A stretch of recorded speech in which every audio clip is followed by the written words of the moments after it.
And with the establishment of the anti-crime infrastructure, cities and urban centers, the criminals, a good number of criminals, have also tended to shift to rural and peri-urban areas where they are committing crimes and therefore affecting the livelihoods of our rural communities and also affecting the implementation of the government programs such as the parish development model, EMIOGA, Operation Wealth Creation, and so on and so forth. In an effort to strengthen security, observance of law and order across the country, and in line with the doctrine of community policing and the presidential directive, Uganda Police Management has refocused its posture and also adjusted on the structures, systems, and procedures to focus on the sub-county policing model. The sub-county policing model is an initiative designed to decentralize the policing services to every sub-county, as I earlier said, municipal and town councils in Uganda.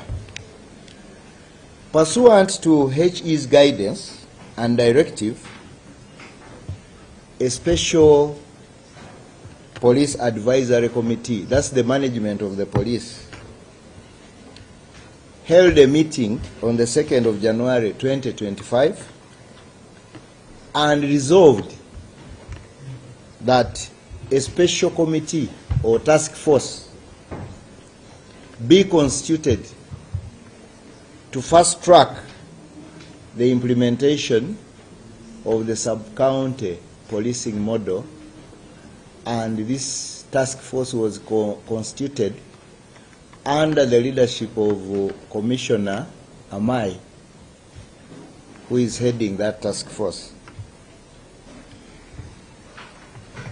Just briefly to explain what you are talking about in as far as the deployment to the sub-county is concerned.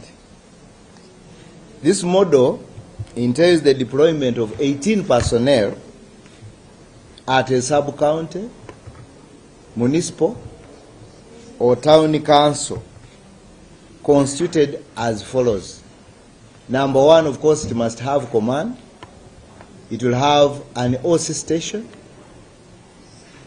It will have 12 personnel from the general duties, those who put on uniform like the one I'm putting on, for purposes of carrying out patrols. And then it will also have an officer from Criminal Investigations Directorate. It will have an officer from Crime Intelligence. It will have an officer from Family and Child Protection, Child and Family Protection Unit.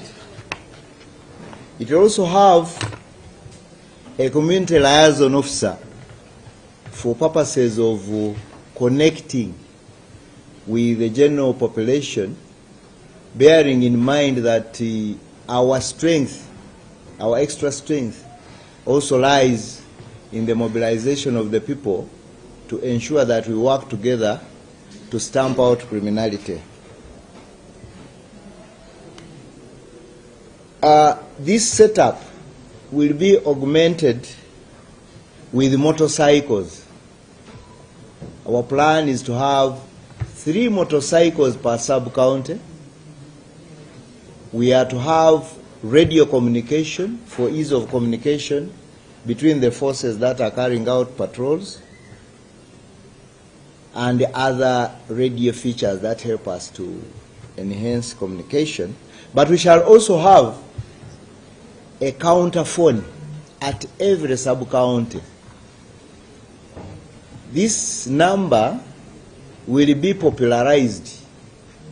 We will make sure that every person, all persons, are aware of this number, so that it is easy for our people to quickly communicate to the police station. And since we have this structure in place, the response will be very, very quick. I come here to declare and push forward this program to ensure, to inform our country that it is already being implemented. We have started implementation, and the first phase is in 9 regions. We have Northwest Nile, Ruizi, Kira, these are police regions, Rwenzori East, CP region, Greater Masaka, Greater Bushenyi, and Albertine, giving us a total of over 10,000 police officers who are being transferred to these sub-counties. Our projection is that by the 15th of February of this year, we shall have implemented the sub-county policing model in all the 2,190 sub-counties in this country. That is our target. And we are expecting, no, before I go to that, the program has been enhanced through preparing our personnel. First of all, talking to them,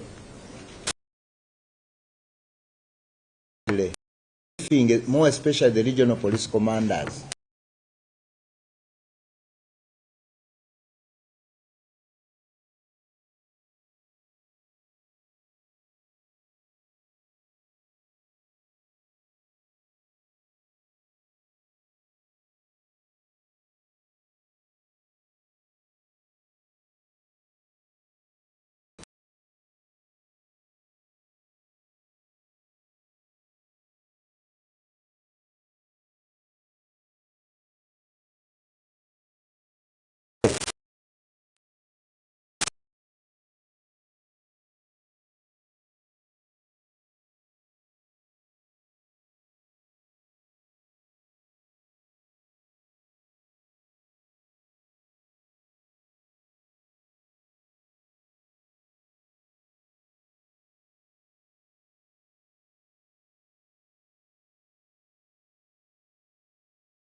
Thank you very much. Thank you, Inspector General of Police. Sir, in the way we always handle our prisoners, with your permission, sir, with your indulgence, we would request that maybe you do a recap of Uganda for purposes of those citizens who do not properly mix well with the English language. Yes, I think let me talk in the language I know most. I hope you all agree with me. Luganda, yeah, that's me.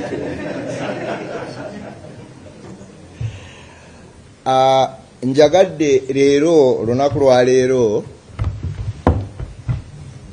okutegeeza eggwanga wawe tutuuse ku okutwala abasirikale ku magombolola nga balina structures zonna nga kibasobozesa okuweereza abantu baffe bulungi.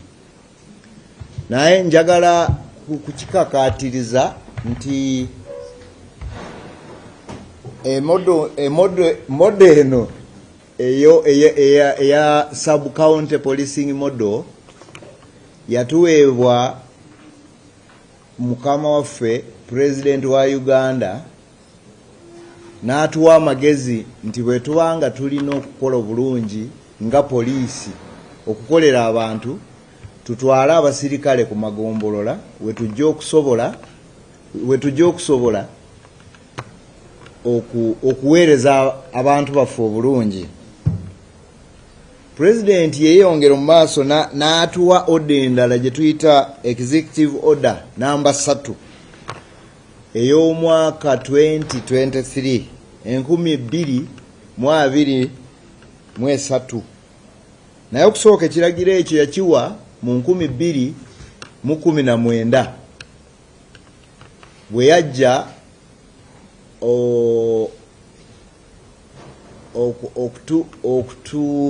okwogera naffe mu police council eyaliwo mu 2019.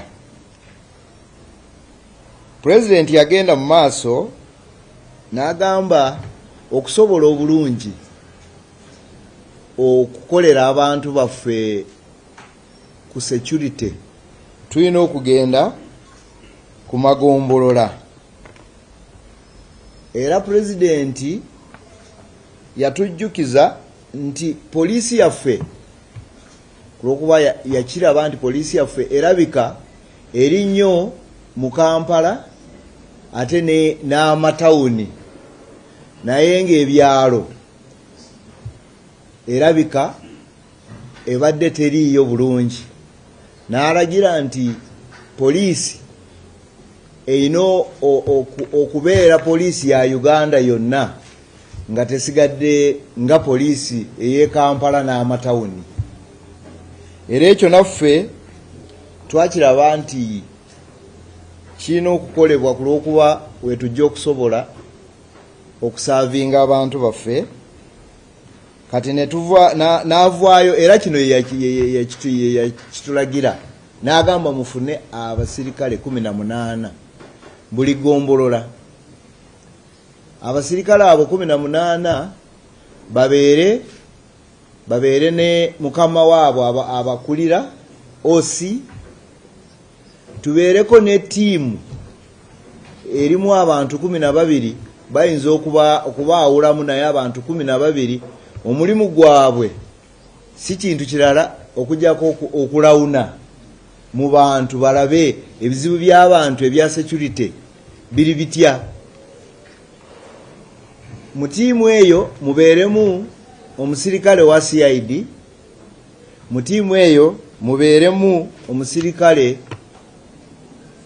omulala mbega owa crime intelligence, mu tiimu eyo mubeeremu omusirikale alabirira ku bya family n'abaana, mu tiimu eyo era mubeeremu omusirikale akola ku nkolagana ya poliisi n'abantu beba abantu 18 era kyetukolerako era ekyo tukiwongeremu tukiwa amaanyi nga tufunye buli gombolola pikipiki 3 tufune radios ez'okuwuliriziganya tufune esimu ey'okukaunta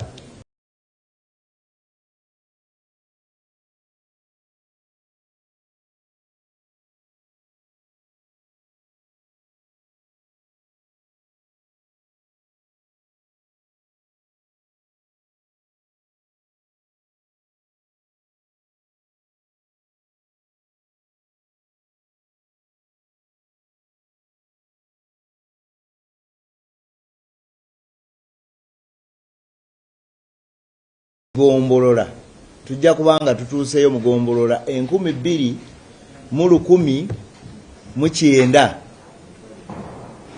12,000 si mitwalo 21,109 nawagambye olulimi luno ndutegeera bulungi kakati tusoosewa tusoose mu regions ezaffe zetuyita police regions tusoose mu 8 esookera ddala North West Nile eri side za Arua, Ruizi eri side za Nkole, Kira eri side za Busoga, Rwenzori eri side za Western Toro Kasese, Sipi eri side za Kapchorwa, Greater Masaka,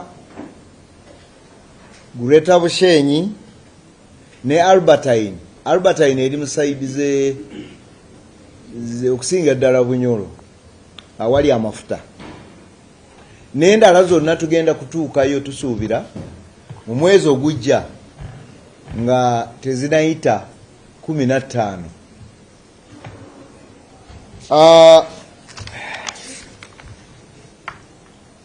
Biki bye tusuubira? Okay, ekirala kye nayogeddeko nti tumaze dda okwogera n'abakamanda baffe okusinga ddala ba regional police commanders tulabe nti ekintu kino kigenda bulungi, ate nabo bagenze mu maaso ne boogera n'abali wansi waabwe n'abantu abalala betusuubira okutuyamba okulaba nti puroguramu eno egenda kuteekebwa mu nkola. Tusuubiramu ki mu kintu kino kye tukola? Okusookera ddala kijja tuyamba okwanguwa mangu ku ebiba bibaddewo incidents. Ekirala ebintu byaffe bye tukozesa tujja kubanga tubikozesa bulungi, tujja kweyongerako ku mutindo gw'enkozesa y'ebintu byaffe. Ekirala tujja kweyongera okukola obulungi mu ngeri gye tukolaganamu n'abantu baffe betusavinga. Ate ekirala ekikulu nnyo kino nakyo kijja tuyamba okulaba nti programs za gavumenti tuziwadde security zeyongere okukola ebiruubirirwa bya gavumenti byeyagala bibeere nga bikolebwa mu bitundu ebyo. Ekirala ekisembayo kijja tuwa police station ejja kubanga ekolera ddala bulungi mu ndowooza yaffe kulwokuba tujja kuba tugiwadde bye bagenda okukola ate nga tugitadde mu bantu bwe bakoleraganira wamu ng'ate tubawadde ebikozesa. Ekyo kijja tuyamba okukola obulungi. Naye njagala munzikirize na kino nkyogereko, tugenda ku magombolola ago naye nga ebikozesebwa nga piki muyinza okusanga nga tutaddeyo ku budde buno tutaddeyo nga 2 nga tetunaba kutuuka ku 3 naye tugenda kutuukayo ku 3 wonna bwe tunaaba nga tumaliridde ddala nga tumaze waliwo bye tugenda okugula buguzi nga piki okwongerako, tujja kutuuka tulina okubeera ne piki 3 buli gombolola. Ndowooza ebyo bye nayogedde mu Luzungu bwe naabanga nina bye neerabiddemu bannange bajja kubanga banzijukiza nabyo babyogereko, naye nsuubira mbyogedde. Enamba y'abasirikale omutwalo basukka mu mutwalo mugunde neesookera ddala betusindika kati, era ne message za transfer zafuluma wiiki ewedde okubakyusa okubajja we bavadde okubatwala mu sub county ezo mu magombolola ago. Mwebale nnyo, mwebalire ddala. Webale nnyo Inspector General of Police kandoza kankyusenzireko mu Luzungu. For this state, we are going to have a Q and A. You could ask in any language of your choice. IGP, it will be at your discretion either to give both the Uganda version and the English version of the particular matter, or you first run English and then you give the Uganda explanations as well. Okay. Naye sooka oyogere mu Q&A mu Luganda. Ebibuuzo n'okuddibwamu kati bannaye mbadde njagala kuwabulamu era bwe ba IGP onzikiriza tubuuze ebintu byokka ebikwatagana n'omulamwa guno IGP bw'oba okkiriza so that tugiwe direction. So ebirala byonna tujja kuba tubiddamu nga poliisi era tutera okuddamu ebibuuzo bya poliisi ebirala byonna ebikwatagana n'engeri gye tutusaamu omulimu. Mwebale nnyo. So we can have Jude. Thank you, IGP. Oyanjula ne media house yo. I'm Jude Mutawe, Radio 1, Radio 2, Akabos. One day you talked about, let's say, parish development model that has been implemented. And we have been having a setup. Maybe sub-county policing model. We've been having a setup of the region, then the district or divisions, down to the grassroots posts. And when you are giving us the command, you told us about the command, OC, and then up to the other duties who are going to be performing the duties. Then I would like to know how is it going to work when you still have regions and then even the sub-county policing model? Because the setting of the regions was extremely okay. Now we are introducing something which is new. How is it going to work together with the regions? Another question? Yes. Thank you, IGP. My name is Gary Grace. Looks to be a brilliant idea. And Speak a little louder. we talked about From which from NTV. NTV? We hinted that government is going to support you. We expect a lot of support from the President, the Prime Minister, plus government agencies. But it looks like there should be a budget for this funding. How much are you targeting? What amount of money do you think, if I paid to you, is going a long way to help you undertake this program? Yes.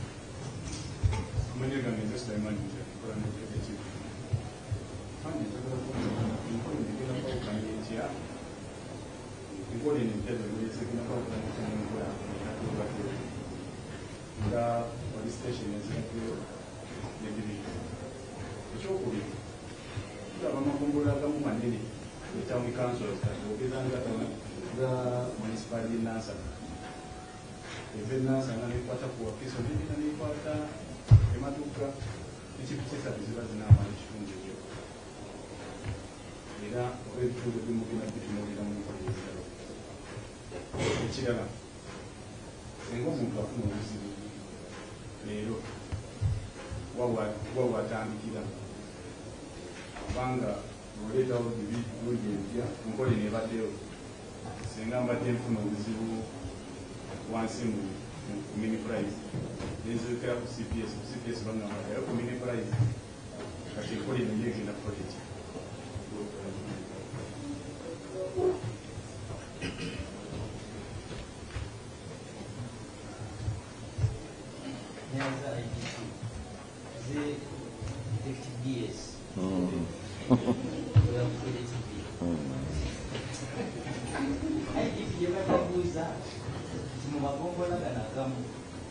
muri bizimbe bulungi kati polisi yaffe egenda kubeera etya bumiddewo emmundu zaffe ebikozesebwa egenda kuzimba ebizimbe ebirala oba byebakozesa tezi.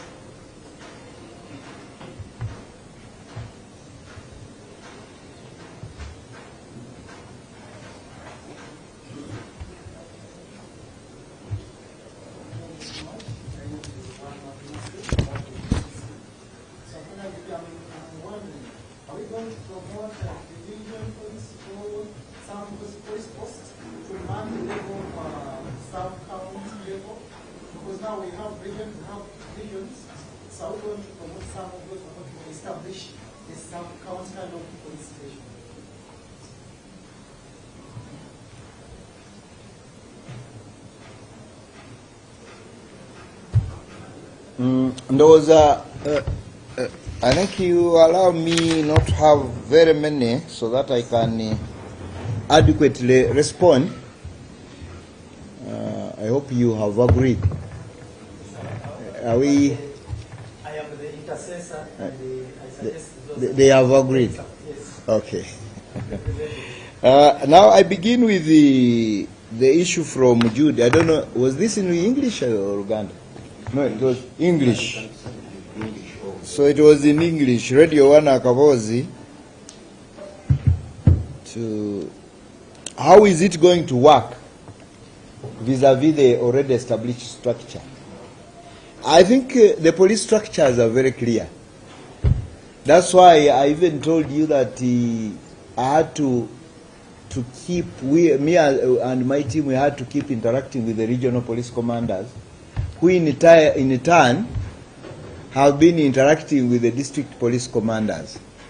But remember, the observation of HE was that stop being a Kampala police or a town police, cover the whole country, but cover them through placing yourselves at the sub-counties. What does this mean? There is nothing that is going to change the structure of the Uganda police. The Uganda police is commanded from the top, after the top, then to the regions, to the districts, and then to the smallest units. And among those is the sub-county police station, which will still be under a DPC. The DPC will be in charge of all those sub-counties. Those are his units. So they are not going to work independently from command, the overall command. The OC of the sub-county is not independent. He still reports to his district police commander. I hope we are clear about that. Then from Daniel Kibet NTV, how much? I think at this juncture, it is a very critical question, but we have placed these requirements to those who should be providing to us.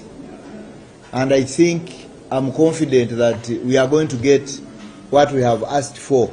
This is what I can assure you about. It may not be there now, but we are going to have it. But the spirit under this is that we are going to go to the sub-counties. Some of the sub-counties are going to be different from others because there are those with already well-established. But even those who are not yet well-established, we are going to go to those sub-counties. Someone observed, are you going to have tents? Where it is necessary, we might even start with the tents or unipods or any structure available, but government is going to support us to establish a sub-county police station with all its requirements, including cells for holding suspects, including accommodation for the police officers. That is also, that's why I said government is behind all this activity, more especially HE the president. Ndowooza ekirala kibadde mu Luganda ekya Sulaiman Mutebi nti enkola eno ekola etya. Waliwo ebitundu ebirala birabika bineneko okusinga ebirala, n'ekyo nakyo tujja kukiraba.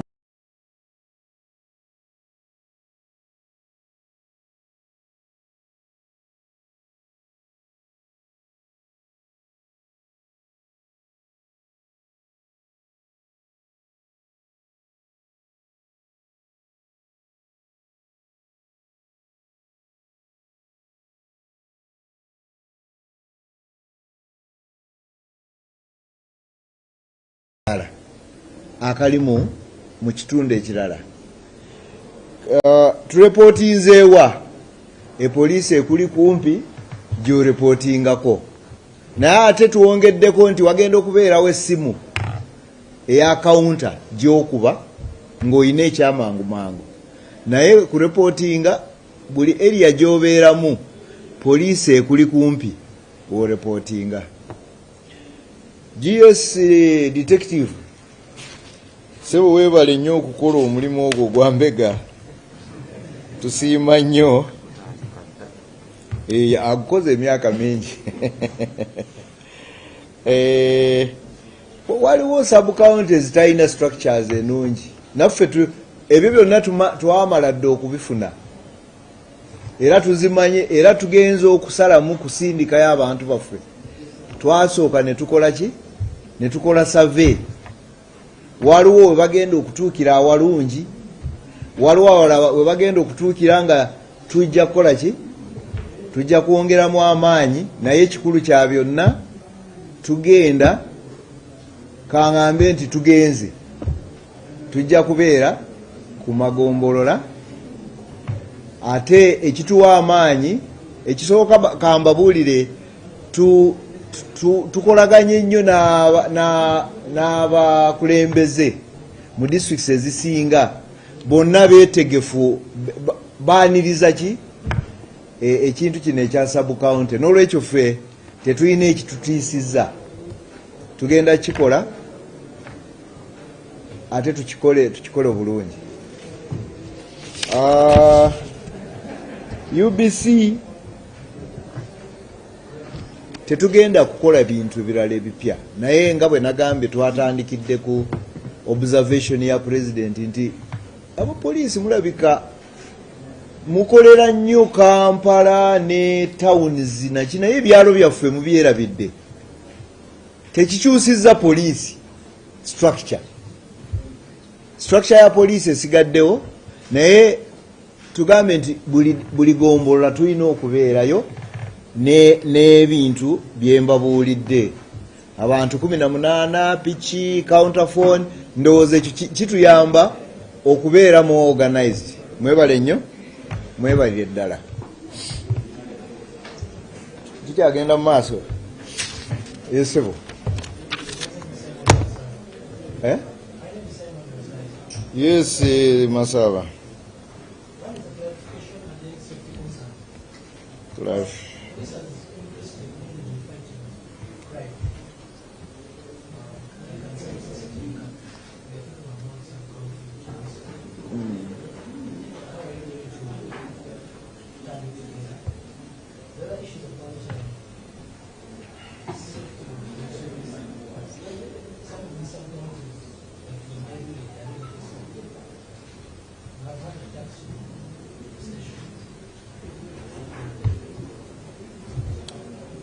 Thank you very much, Comrade Masaba. First of all, I think you have talked about CCTV. CCTV is an add-on. It is an anti-crime infrastructure which we use to enhance our capabilities to work better. And when they are in all these areas, then it is an added advantage. And therefore, if you say how are we going to use them, definitely we must take advantage of that infrastructure. And then we are going also to many more, like canine, forensic services, other technical equipments are also going to be popularized to ensure that we are on top of this situation. And what else did you? The safety of the officers, you have already seen the makeup of that sub-county policing. If you should be more prepared to attack a team of 18 police officers. You need to have very, very serious preparation. And we also have plans of protection, first of all, of that infrastructure, the sub-county, but also protection of the individuals when they are working together. So, if there is anybody planning that, then he should plan more, as we also continue planning. Are we together? Yes.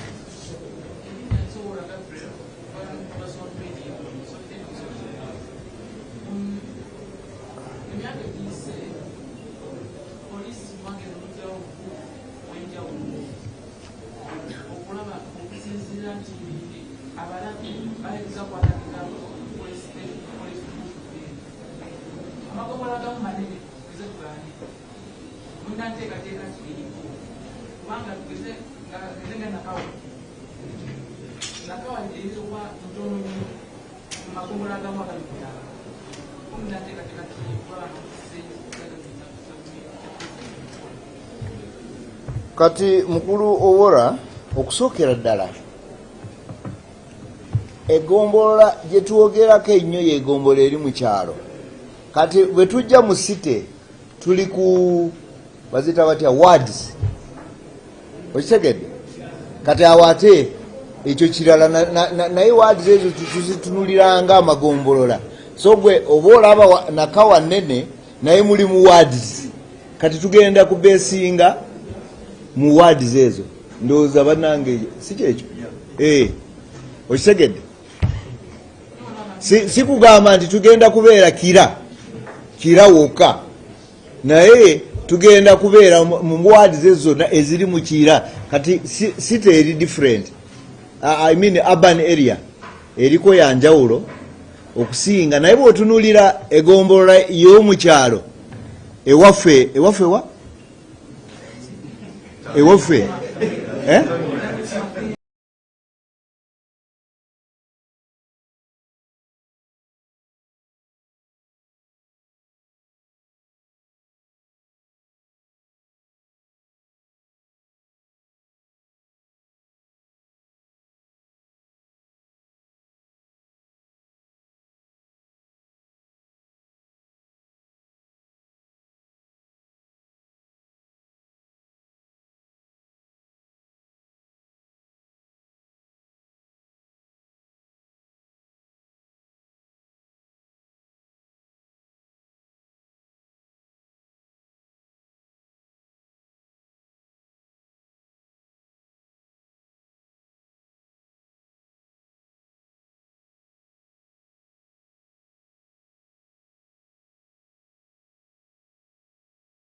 the initiative.